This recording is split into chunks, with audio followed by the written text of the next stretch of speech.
I was watching the FIBA World Cup on early Sunday morning, and Dillon Brooks made one 3-pointer. Then he made 2 3-pointers.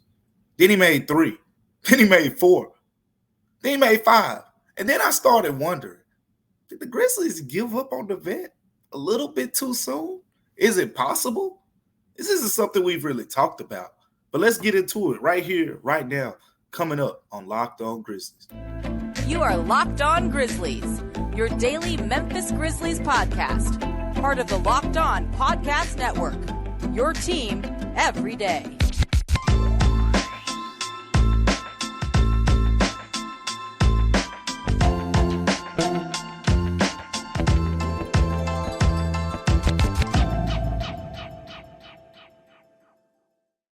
What's going on, everyone, and welcome back to Locked On Grizzlies. I am your host today, Damichael Cole, beat writer for the Commercial Appeal right here in Memphis, Tennessee. Want to appreciate you and thank you again for tuning in to Locked On Grizzlies with us as we hit the stretch run here. We made it to September, and we're about to start turning it up a notch a little bit more here. We've been going 3 episodes a week over the past few weeks, but slowly we're about to get more and more into the groove as it gets closer to the season. Remember, the Grizzlies preseason media day will be October 2nd.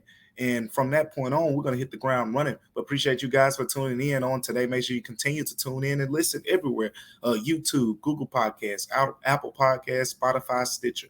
Wherever you listen or watch podcasts, Locked On Grizzlies is there.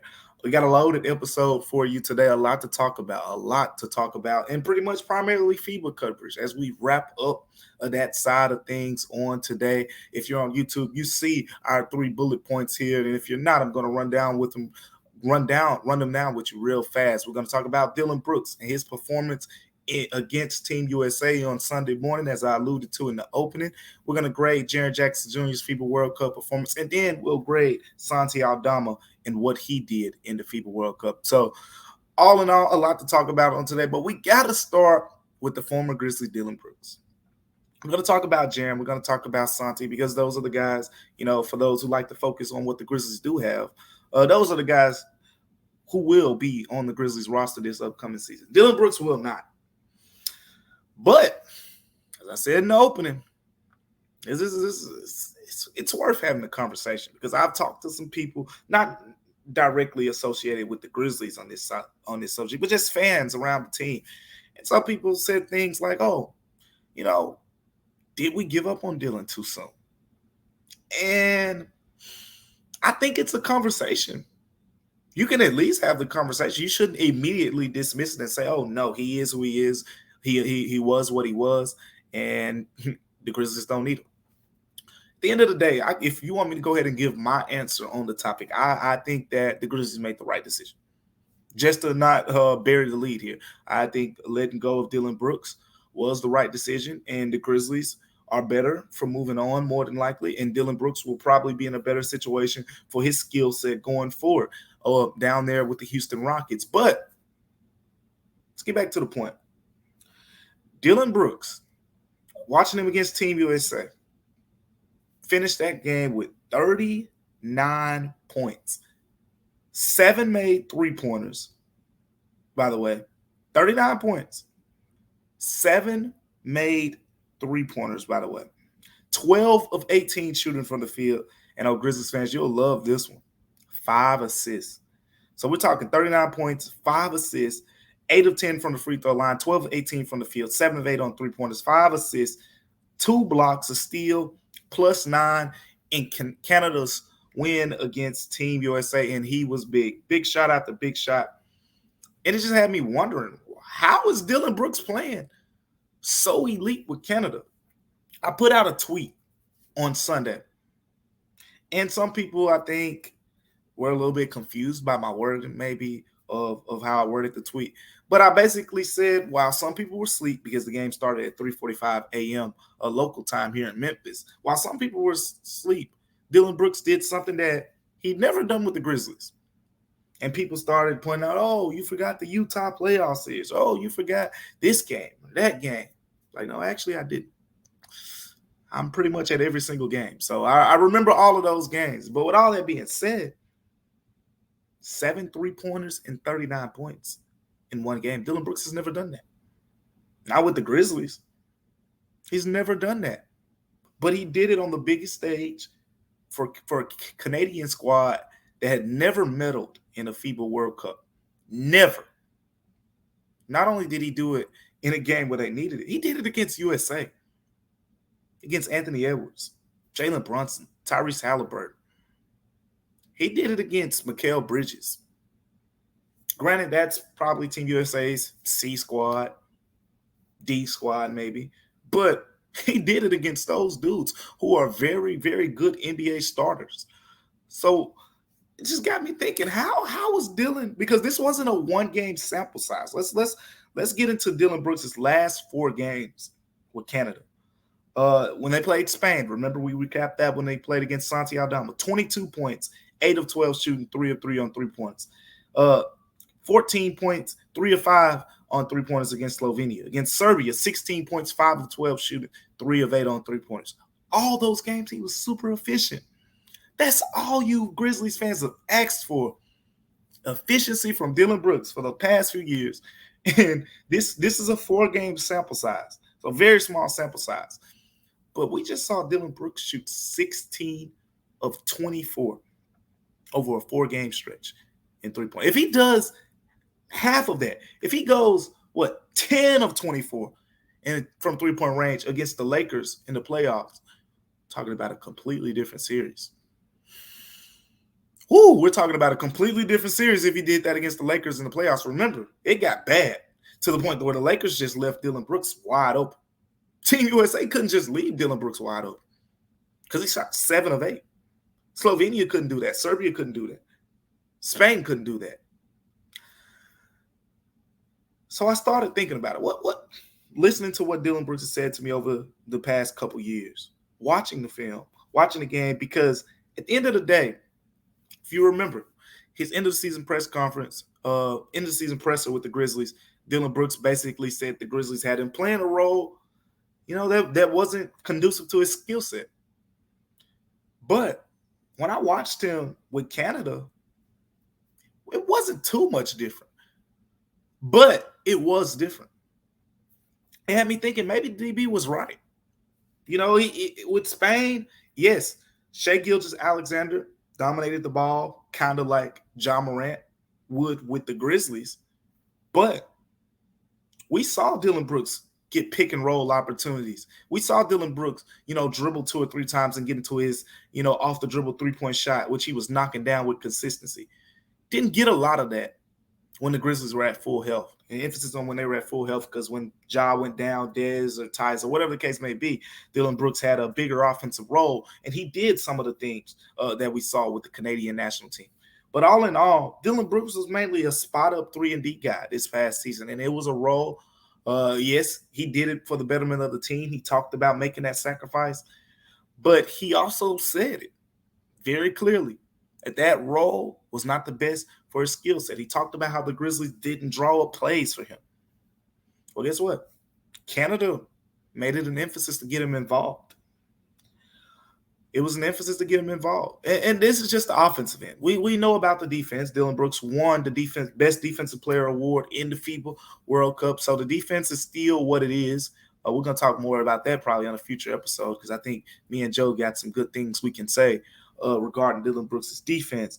But then there's the psych to this as well. We talked about this was over this 4-game stretch.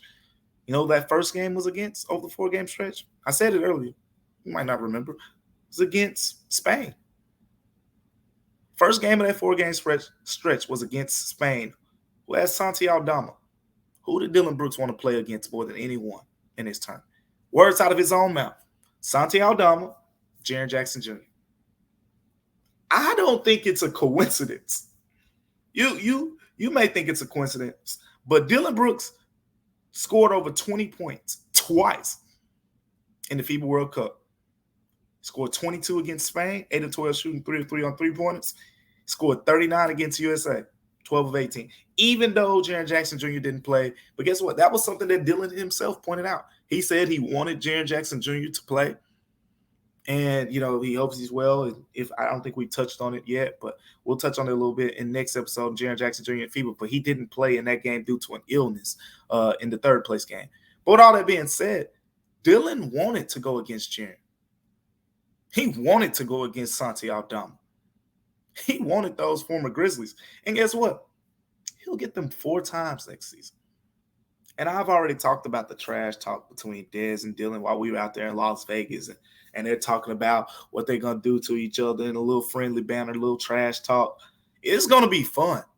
Because you think Dillon Brooks ain't going to get up extra for those games? You got another thing coming.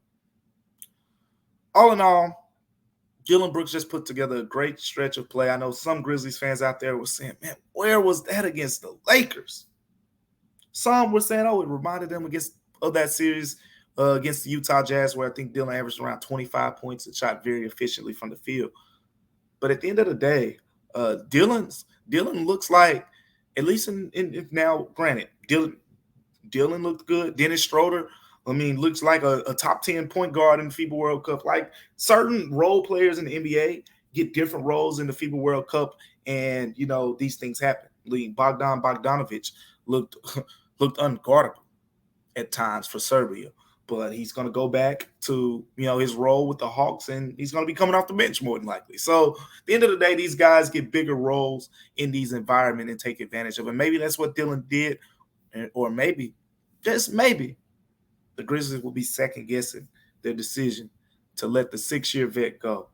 But coming up on Locked On Grizzlies, we're going to talk about a guy that the Grizzlies ain't letting go no time soon, and that's Jaren Jackson Jr. and his performance at the FIBA World Cup. But before we get to that, I want to talk to you about Ibotta, because, look, if you're picking up burgers and hot dogs for some barbecue, look, you're already doing it. So why not get cash back for it with Ibotta? And look, what about if you want some clothes, for the summer, or the fall is on the way?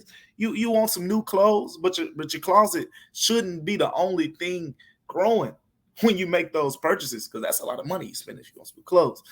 You can watch your cash grow back with each purchase with Ibotta. Ibotta gives you cash back on hundreds of grocery items, from produce to personal care to pantry goods, so you can make sure you are beating inflation no matter what you're purchasing. Either link your loyalty account or upload your receipt after you shop, and you can get cash back. It's just that simple. It is just that simple. If you want to go shopping, look, other apps, they give you points. Don't really amount to much. With Ibotta, you get real cash back that you can cash out to your bank account, PayPal, or gift cards. Right now, Ibotta is offering listeners just $5 for trying out Ibotta by using the code LOCKED. That's LOCKED when you register. Just go to the App Store or your Google Play Store right now and download the free Ibotta app and use the code LOCKED. Again, that's Ibotta, IBOTTA, in the Google Play or App Store, and use the promo code LOCKED, LOCKED. Thank you for tuning in to Locked On Grizzlies. And then coming up next, we're going to talk about Jaren Jackson Jr. We're going to grade his performance at the FIBA World Cup. Welcome back to Locked On Grizzlies, everyone. I am your host, Damichael Cole, beat writer for the Commercial Appeal in Memphis, Tennessee, talking to you about all things Grizzlies. In the first segment, we focused on Dillon Brooks and his performance at the FIBA World Cup, because he was really good in that setting. But Jaren Jackson Jr.'s performance left a little bit more to be desired, and we've talked a lot about it. Me and Joe Mullinax have got on here. We've talked about Jaren Jackson Jr. and his minutes at center. We've talked about how, his role with Team USA was sort of different than his role with the Grizzlies. So at the end of the day, how do we grade what we saw from Jaren in the FIBA World Cup? We're going to do it simple. I'm not going to get into the schematics like we have pretty much over the last couple of weeks. It's just going to go offense, defense, and then we're just going to give it an overall grade for what Jaren did at the FIBA World Cup. Going to start with offense. I want to focus on a little bit of the things that Jaren did in his role for Team USA. Offensively, he wasn't really asked to do too much. Set screens, very high efficient shots. Every now and then he'd do a trail three, pick and pop three, either of those. But for the most part, it was dunks, layups around the rims on dump offs, occasional isolation. but he didn't have a big role scoring-wise on Team USA. If I just go through his shot attempts in each of the 8 games that Team USA played, check this out. He had 4 shot attempts against New Zealand, 3 against Greece. Then it goes 7, 5, 3, 3, 4.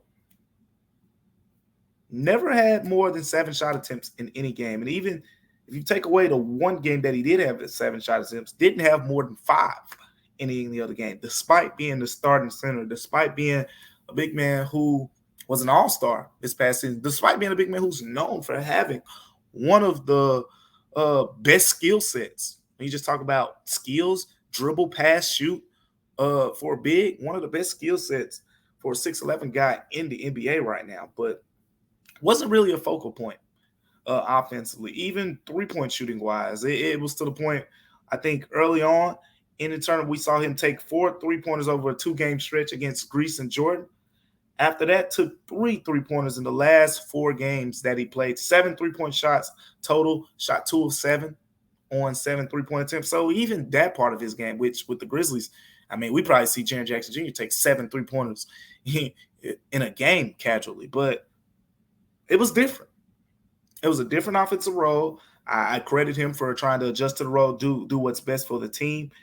And with Jaren playing this different role, it showed in the numbers. For example, he shot 62% from the field and shot 18 of 29 over the course of the FIBA World Cup. If you would have told me Jaren Jackson Jr. shot 62% from the field, I would have said, man, he must have averaged 15, 16 points a game. Because if you watch his role with the Grizzlies, he isn't as efficient from a field goal percentage perspective because it's so many three-pointers, because it's a lot of isolation, hook shots, one-on-one, a lot of that. But with this team, with Team USA, it wasn't much of that at all. He basically was used like a rim-running big man, just set the screen, roll to the rim, pick and pop occasionally, and that's your offensive role.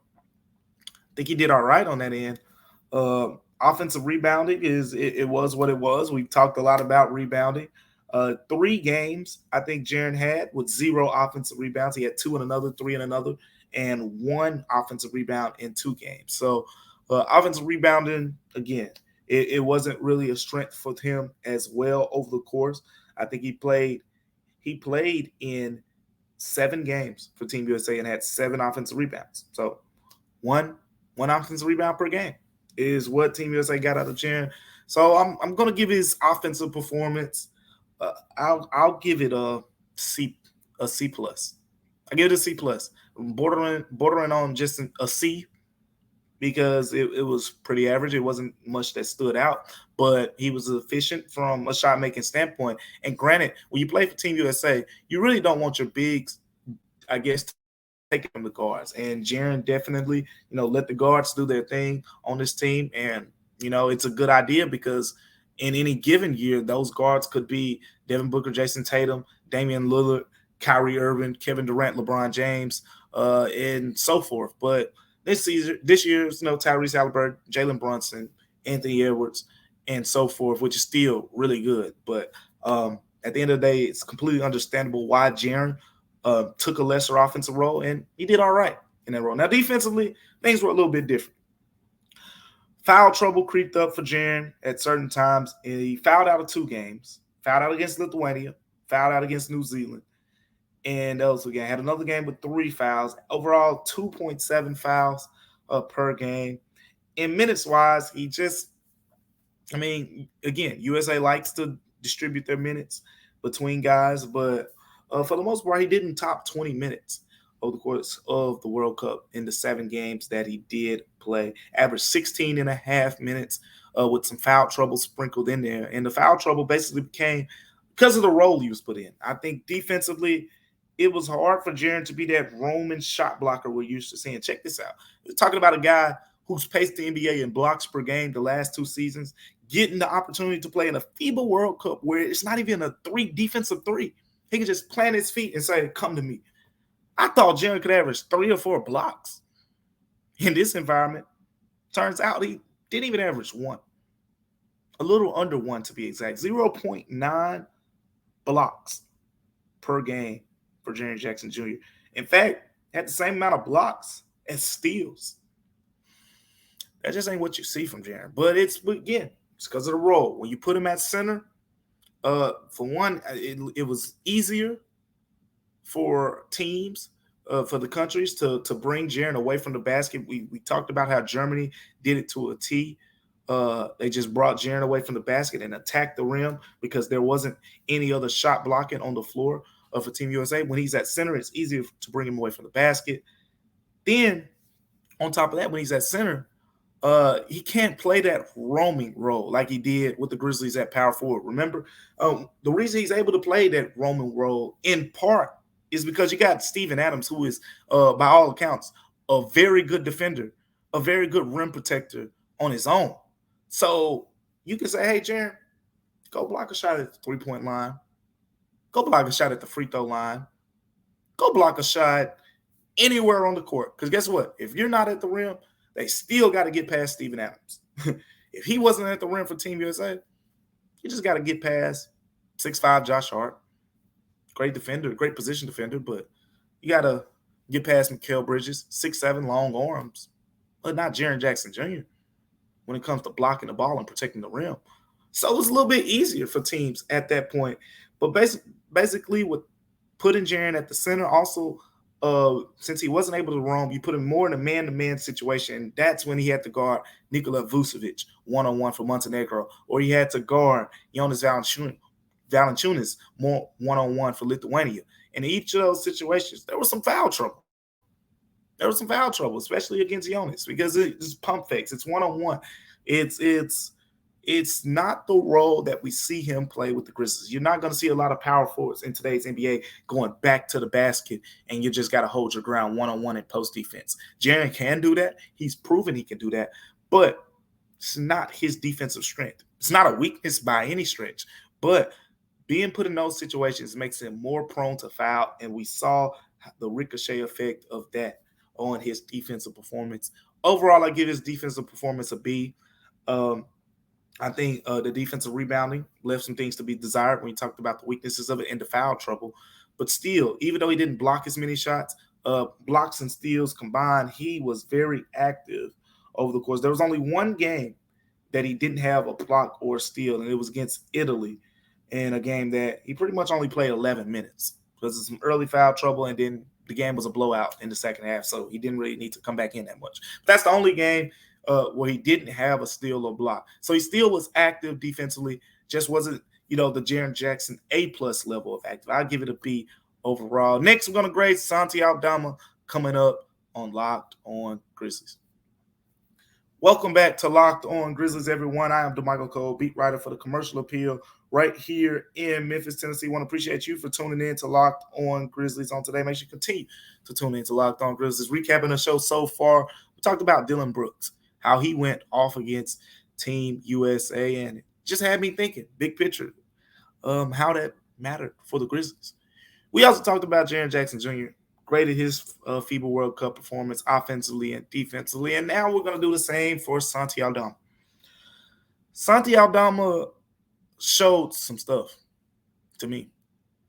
I think the best way to put it, the simplest way to put it is Santi Aldama entered the FIBA World Cup as kind of under-the-radar, a name you mentioned in passing with Spain. When you think Spain, think Rudy Fernandez, Victor Claver. You think Ricky Rubio, who wasn't, playing in the FIBA World Cup. But you think all of these long-term legends, even before Santi names come up, you got the Hernan Gomez brothers, Willie Hernan Gomez, Juancho Hernan Gomez. Those guys all come up when you think Spain basketball before Santi Aldama. My takeaway from the FIBA World Cup is that won't be the case anymore. That won't be the case anymore. That boy Santi showed some things. Now, watching the Grizzlies, I'm a little bit more familiar with his skill set. And even, he has a nice fan base in Spain. But again, he's kind of not the first name that comes to mind. But he showed some stuff.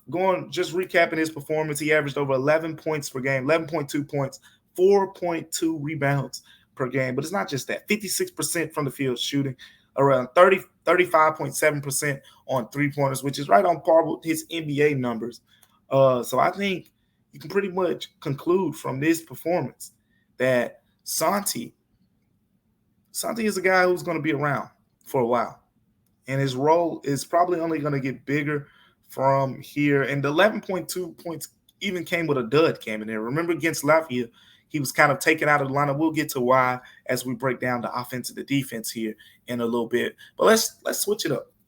I'm going to start defense with Santi since I'm doing all these bragging points. Let's bring them down a little bit because defensively is still where Santi needs to improve. And granted, I think with Santi on the defensive end, because when I say he needs to improve, I think the potential is there for Santi to be a really good NBA defender, a really good FIBA World Cup defender, because at the end of the day, a lot of guys at 6'10", 6'11", 7 foot like Santi Aldama can't move like he can. And that bodes well because when these guards try to put these switches against these big men with slow feet, Santi ain't one of those guys. Santi can hold his own on the island. But now it's just about building that strength up. We saw him in isolations with Dillon Brooks. And as I said in last episode, Dillon Brooks going straight into the chest of Santi Aldama told me everything I need to know without Dillon Brooks saying a word. That was Dillon Brooks' way of saying, I know exactly how to attack this guy because I played 2 seasons with him. I'm going to go straight in his chest. I'm going to finish through him. Dillon Brooks is, he drives the basketball, and typically, I'm used to Dillon Brooks pulling up in the mid-range area, or he'll go to the rim when he has a layup to the right or left side, but he's not really an elevator like that. So it's not really something that I see him, at least, just being so aggressive with the way when he saw Santi. It's like he saw food on the table. He went straight at him. So all that's saying is strength. We need to see more from Santi Aldama from a strength perspective going forward on the defensive end of the floor. But the skill is there. I think the way he can move stands out to me. Overall, in the World Cup, he did average a block per game. He had a game with 3 blocks, and he had a game with 2 blocks. So that kind of boosted it up because he played 5 games and had 5 blocks. But he had 3 games with no blocks as well. He had a couple steals. So you want to see more on that end as well. So overall, I'll give his defensive performance in the tournament a C. And a C because he was pretty much average on that end. And I said earlier I was going to allude to what happened in that Latvia game. And he only played 8 minutes, 2 points, 0-1 shooting. And it was like, what happened? What happened? Why wasn't he on the floor? Well, you go back and watch. There was a belief on Spain's side that they had better defenders than Santi Aldama because it wasn't because of his offense. If you go to his offense the previous 2 games before, that's 15 and 11 points. Defensively, he was taken out of the rotation, only played 8 minutes, pretty much didn't factor in the second half. So it was to the point where he was taken off the floor defensively despite his strong offense. And speaking of that offense,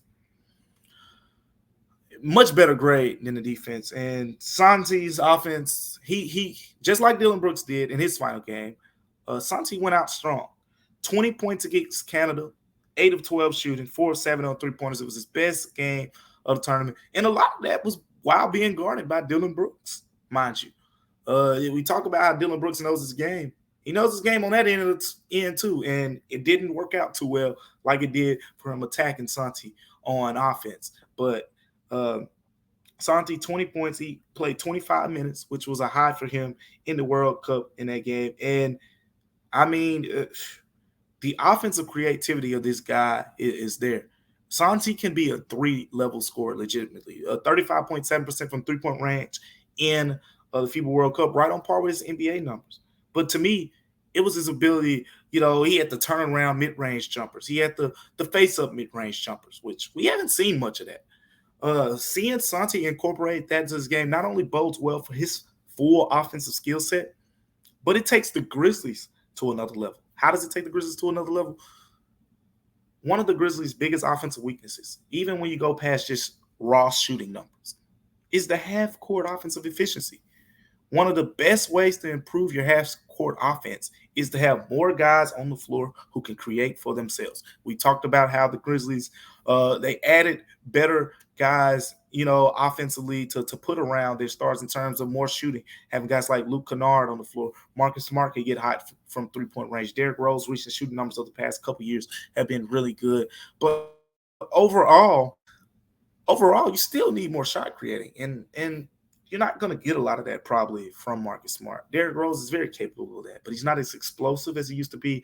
Santi Aldama, when you talk about internal improvement, Santi Aldama is a guy that could potentially give the Grizzlies that three-level scoring. He's a guy you can give the ball to him on the block and say it's 5 seconds on the shot clock, make your move and get us a bucket.